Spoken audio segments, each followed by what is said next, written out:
Yeah, hi Trey. It's just a bit of an update as we go into the back end of the Asian trading session. Obviously, we had a flat lead from Wall Street. Everyone's sitting on their hands ahead of these very important numbers that we're going to get from Nvidia after hours.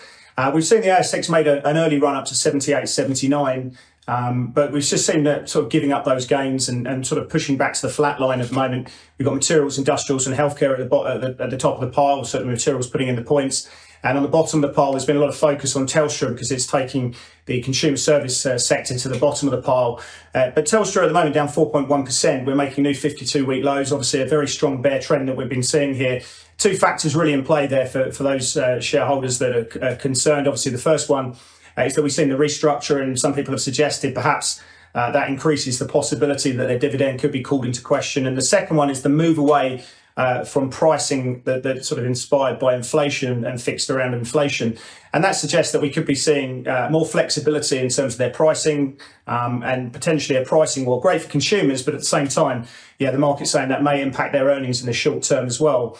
We've seen the Hang Seng up 0.3%. We did trade up to 19,359 in the cash, but we just sort of rolled over a little bit at the moment. And we got the Nikkei down about 0.6%. Now, this leads us to see really relatively flat moves in the S&P futures, Nasdaq futures, and our calls for the European equity markets when they open a little bit later on look like they're going to open very modestly positive. So, yeah, some small gains expected there. Obviously, if we look around the traps today, the big news today is really what's happened from the Reserve Bank of New Zealand. The market had gone into this with about an 80% chance that we got a cut coming through in October. And if we push ourselves out the swaps curve, you can see there was about just under three rate cuts being priced in by February. Now, the statement we've seen from the Reserve Bank of New Zealand is about as hawkish as we possibly could have seen. They're very concerned, continue to be, around the non-tradable inflation side, the domestic inflation, which in the Q1 numbers came out at 5.8% relative to their own forecast of 5.3%. So obviously 50 basis points above.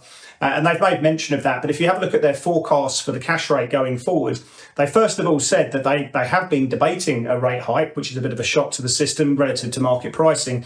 But for Q1, they're estimating or forecasting the cash rate to average 5.62% from 5.5%.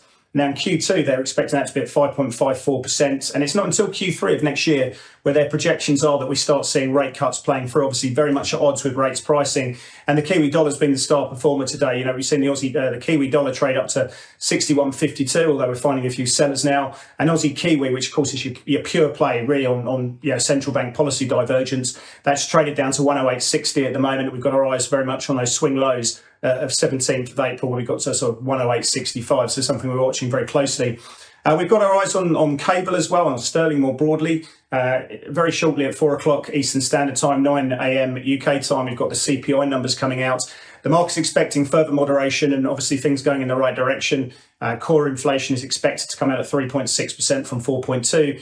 And headline expected to come out at 2.1%, so obviously going in the right direction there. And we've got our eyes on those the UK swaps pricing, where the June meeting at the moment on the 20th of June is very much a line by call in their mind. So we've got a 50% probability. So obviously a CPI number could really come into that play. And cable at the moment trading 127.15. Euro sterling looking like it wants to sort of push into those recent lows as well. Now, as we go into the US trading session, we're going to get data on US existing home sales, and expecting that to be a market mover. And we've got the Fed minutes as well, which are a little bit stale considering some of the data that we've been seeing. But of course, it's really all about Nvidia. We're going to be watching how that trades during the cash session, but it's not going to be until the aftermarket. We're about 20 minutes after the market closes, we're going to get those numbers dropping. Now, the important situation is twofold. It's going to be one, what are the actuals and the guidance, and then we've also got CEO Jensen Huang stepping up to talk about market share, things Blackwell and how their chips are performing, and obviously how the rollout of GPUs are going.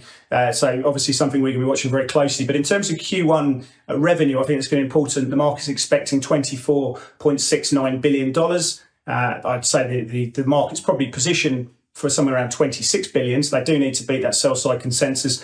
And then guidance for Q2, the consensus there from sell side economists or analysts is $26.81 billion. So again, you're probably going to need to see that probably closer towards $28 billion to please the market. We've got EPS expected at 564 for this quarter. and then that should push up a little bit further. But then gross margins, obviously very, very healthy at the moment at 76%.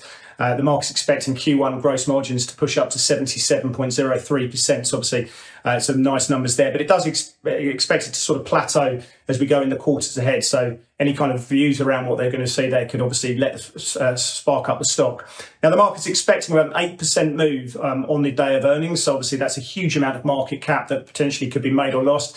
And the impact of that stock, if we were to see an 8% move, equates to about a 40-50 basis point move in S&P futures after market, which is incredible for just one stock. And obviously that spills over into Broadcom, Marvell, all the sort of AI related names. So definitely something to keep an eye on as we go through the day there. And it's worth noting that Pepperstone just recently released its 24-hour share CFDs to trade at any stage of the day. So if you want to trade NVIDIA in the post-market session, do reach out to the team at Pepperstone about getting more information about that and trading it on CTrader, on TradingView and MetaTrader as well. Good luck.